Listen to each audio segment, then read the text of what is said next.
Before I knew what it was, I was doing it. In middle school, it was my youth pastor and his wife. In high school, it was the leaders of the high school campus life group. And then toward the end of high school, it was my English teacher and her whole family. In college, it was my resident director. It wasn't until I came out as queer in my mid-30s that I heard the term chosen family. I realized then that I had already had many chosen families while not knowing the term. A chosen family is simply a family you choose, and the term encompasses supportive networks. A chosen family can be 1 or 2 or even 10 or more people. It can look all kinds of ways. The family you choose might be all straight or all queer or a mixture. They might be all different ages or similar ages. Your chosen family might be all animals or all people or a mixture of those two things. It can include blood relatives or people you are not or have never been legally related to. Emily, who is a dear friend of mine, and her husband John are part of Jeanette's and I chosen family. The National Institute for Health defines family as any person who plays a significant role in an individual's life. They use that definition for their hospital-wide visitation policy. When I think about the number of people in my life who have played a significant role, I realize I have had all kinds of family members, some of whom I'm related to and some of whom I've never been related to. Last year we talked about using the word queer as a verb, as in, let's queer this thing. We're doing that this morning in our conversation about community and how to develop community that becomes family. When we queer the concept of family, we end up with the idea of and the term chosen family. For gay, lesbian, bisexual, transgender, queer, intersex, asexual, or pansexual folks, the family they are born into or adopted into can be complicated, to say the least, and even harmful at times, emotionally, physically, or spiritually. For those whose families of origin disown them or kick them out or abuse them in any way, chosen family becomes a necessity.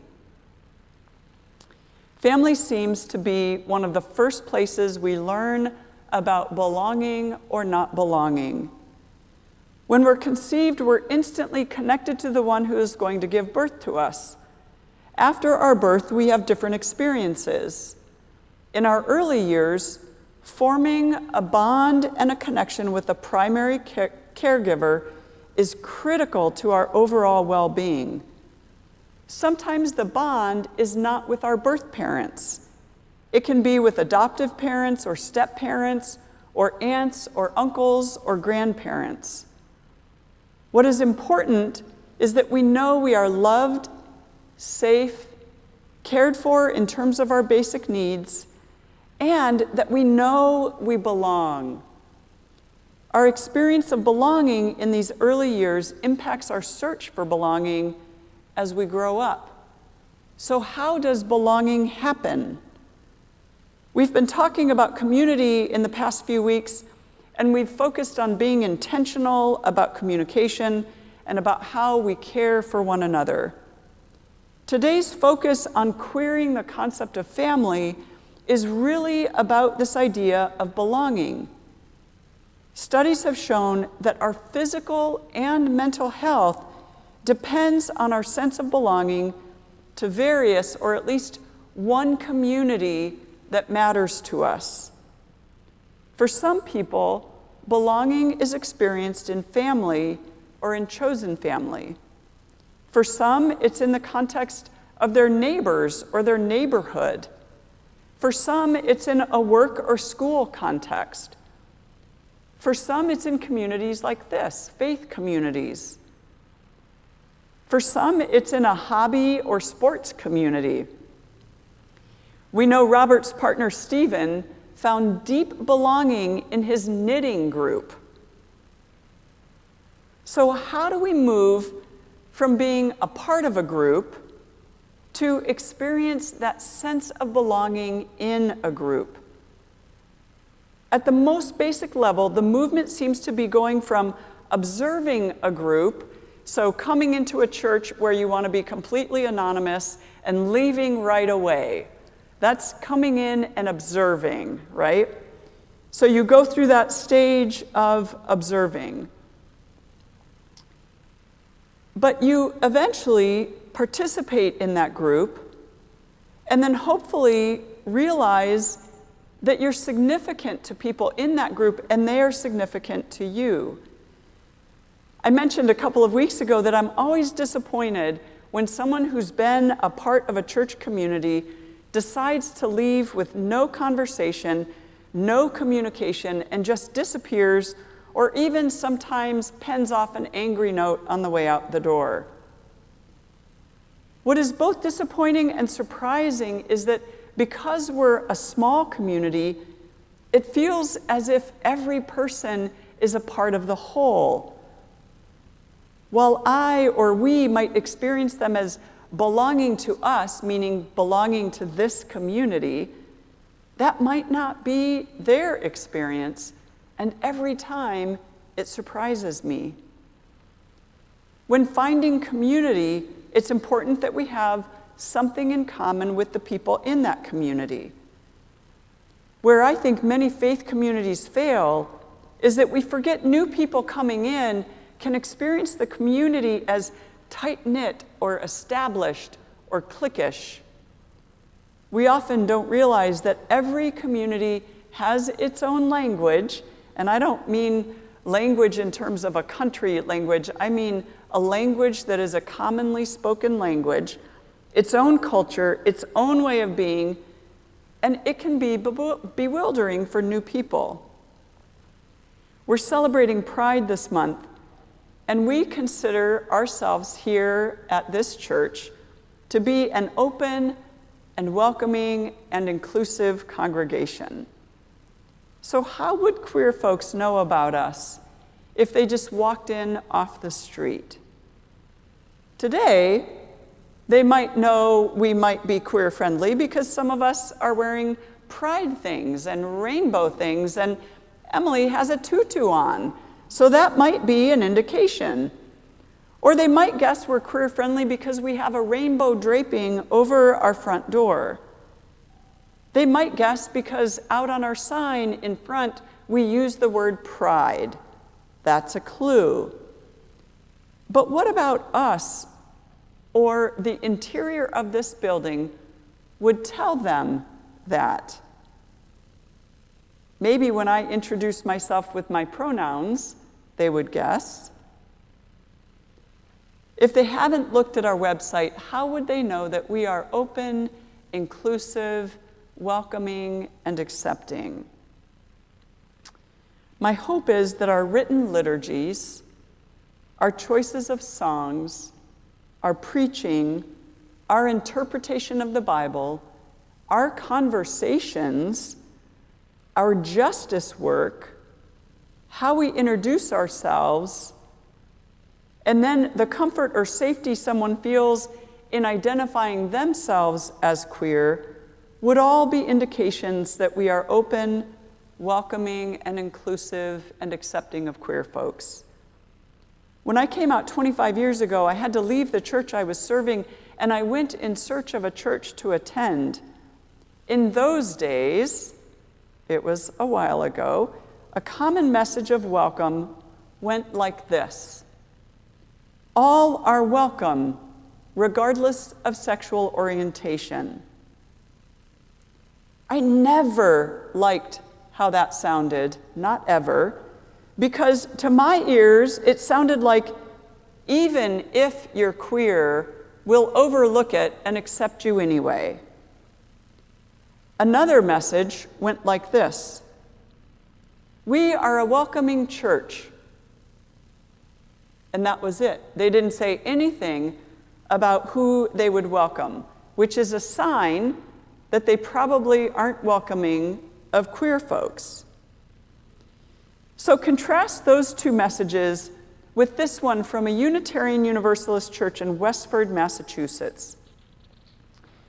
"We, the congregation of First Parish Church United of Westford, Massachusetts, declare ourselves to be open, affirming, and welcoming. An open, affirming, and welcoming congregation celebrates the lives of all people and their ways of expressing their love for each other. Therefore, we strive to be a congregation that includes all persons, embracing differences of sexual orientation, gender and its expression, religious background, marital status, family structure, age, mental and physical health ability, racial and cultural identity or background, and educational and socioeconomic status. We welcome all to share in the life, leadership, ministry, fellowship, worship, responsibilities, blessings, and joys of our congregation's life." Do you notice the difference in language between "we'll accept you even though you're probably this" and "we strive to be a congregation that embraces all our differences"? I don't just ever want to be tolerated, and you shouldn't want that either. We should all want a community, a chosen family that will embrace us for who we are. The text I chose this morning that Sophie read is a text that is often used in queer weddings and particularly in lesbian weddings. This is the beginning of the story of Naomi and Ruth, her daughter-in-law. All of the men in the family have died, and they're living in Moab, which is where Ruth is from, but not where her mother-in-law Naomi is from.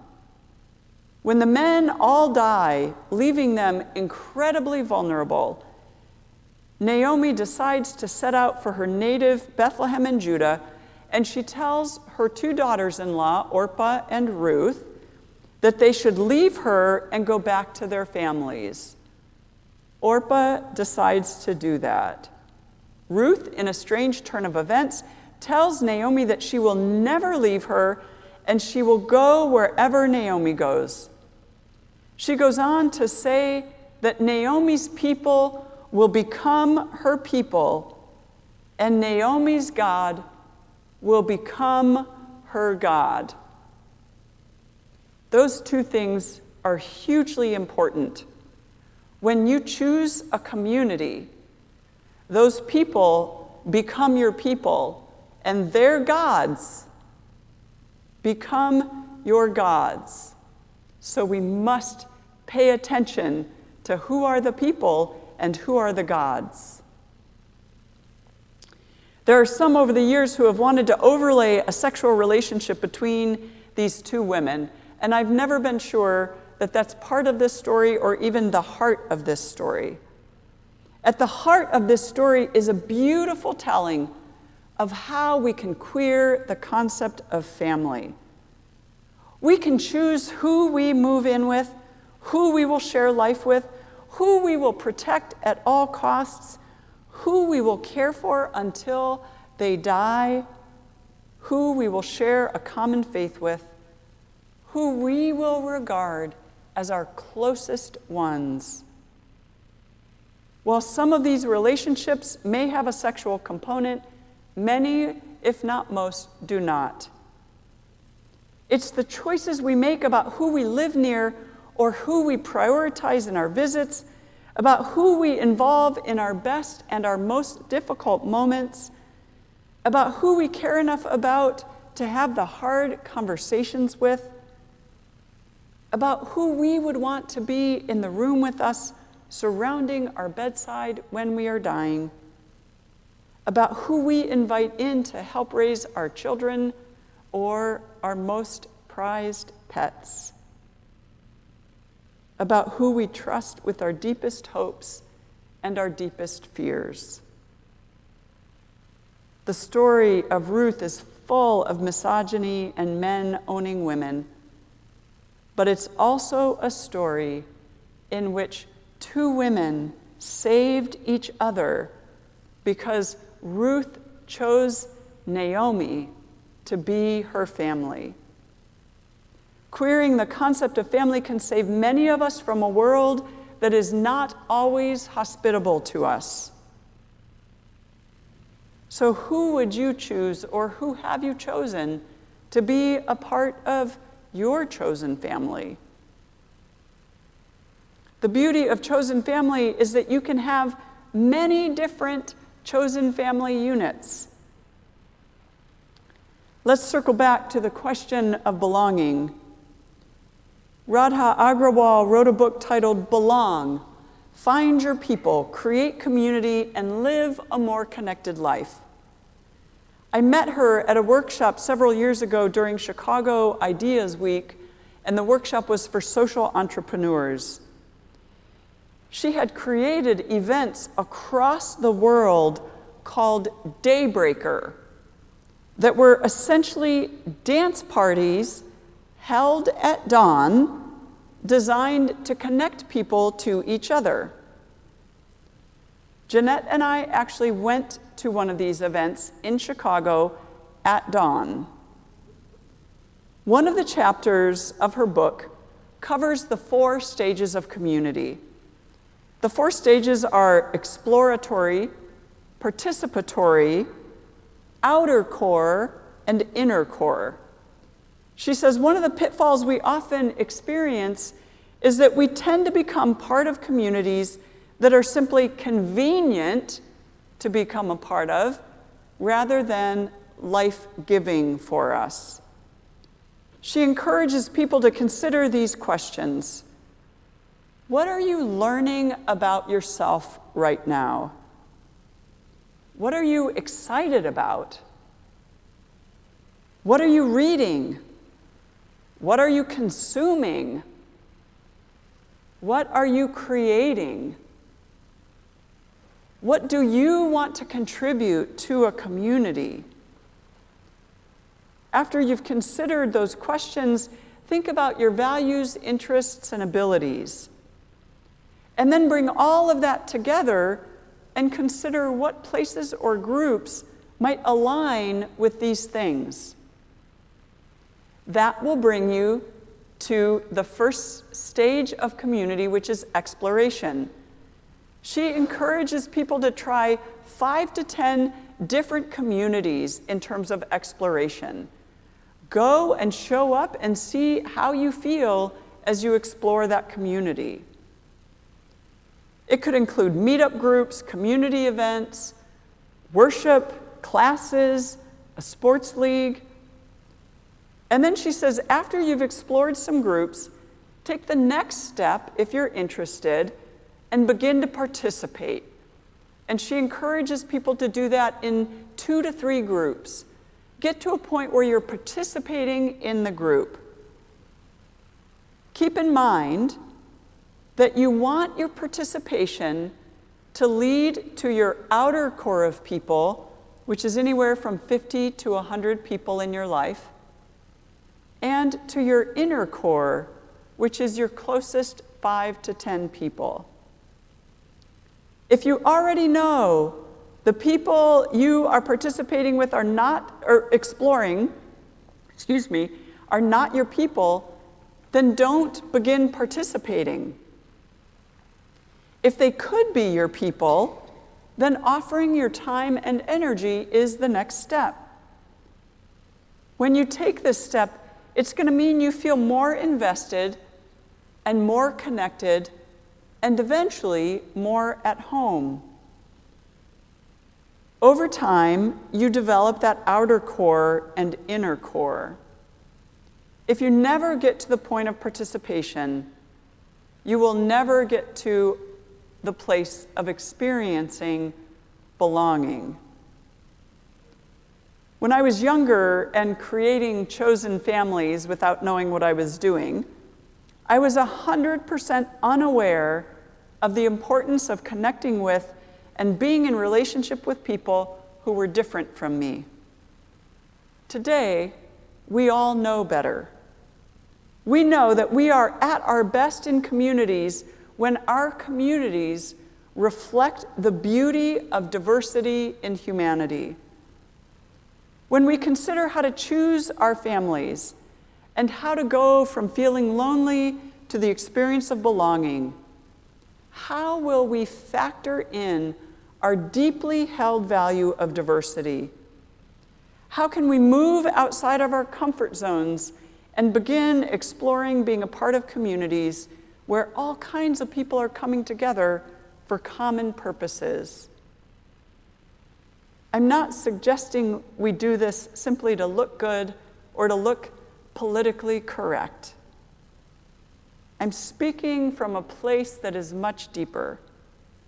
We will never have diverse relationships if we never explore and participate in groups that are not just like us.